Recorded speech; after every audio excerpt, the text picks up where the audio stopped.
किसान भाइयों, आज हम एक ऐसी चीज़ की बात करने जा रहे हैं जो कि पशुओं के लिए प्रोटीन का एक अच्छा सोर्स हो सकता है।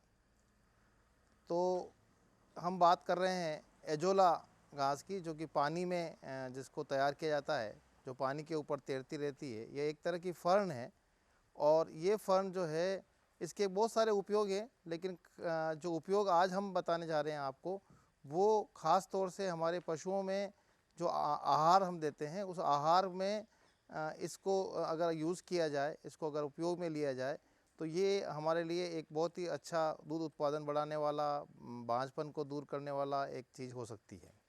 इसको जो तैयार किया जाता है वो जो है, पानी की आपकी जो टंकी है या पानी का जो एक स्रोत है, वहाँ पे आप इसको डाल के और इसको आप तैयार कर सकते हो। इसका बीज होता है और उस बीज को एक बार हम जब उस पर डालते हैं तो धीरे धीरे ये बढ़ता है और ये आपको बहुत सारा उत्पादन, आपको अच्छा, जो कि एक प्रोटीन का सोर्स है, वो आपको दे सकता है।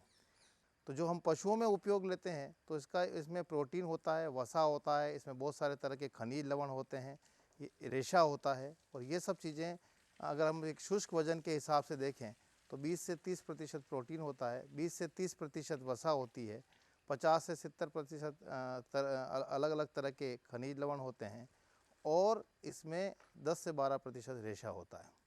तो ये इसका एक तरह से है। इसमें प्रोटीन, अमीनो अम्ल जो है, जो पशुओं के लिए बहुत ही लाभदायक हैं।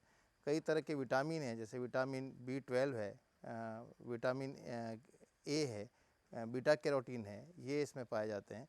इसी तरह से कई तरह के खनिज लवण, जैसे कैल्शियम है, मैग्नीशियम है, फॉस्फोरस है, और इसमें आपका लोहा है, तांबा है, मैग्नीशियम है, ये सभी तरह के तत्व इसमें पाए जाते हैं।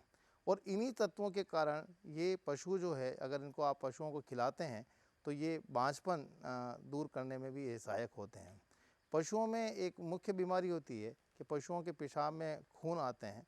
तो खून आना भी मुख्य कारण ये होता है उसके अंदर कि वो फास्फोरस की कमी होती है, जिसके कारण से पशुओं में खून आते हैं।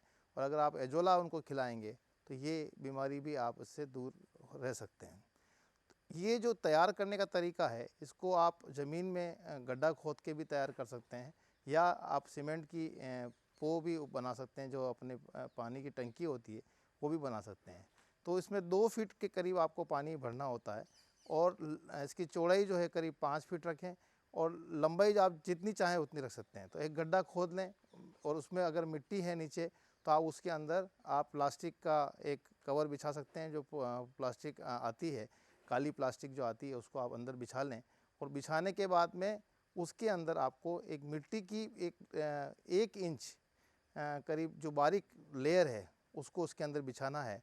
और उसके बाद में आपको जो गोबर का सड़ा हुआ खाद है, वो जो 3-4 दिन पुराना हो, खाद बना हुआ खाद भी डाल सकते हैं और 3-4 दिन पुराना गोबर भी डाल सकते हैं। तो आप उसके अंदर वो डाल दें और डालने के बाद इसको रोज़ हिलाना होता है और उसके अंदर फिर आप बीज डाल दें। तो ये जो एजोला है, ये आपको प्रति सप्ताह 15 किलो, एक प्रति वर्ग मीटर स्थान में आपको मिल सकता है।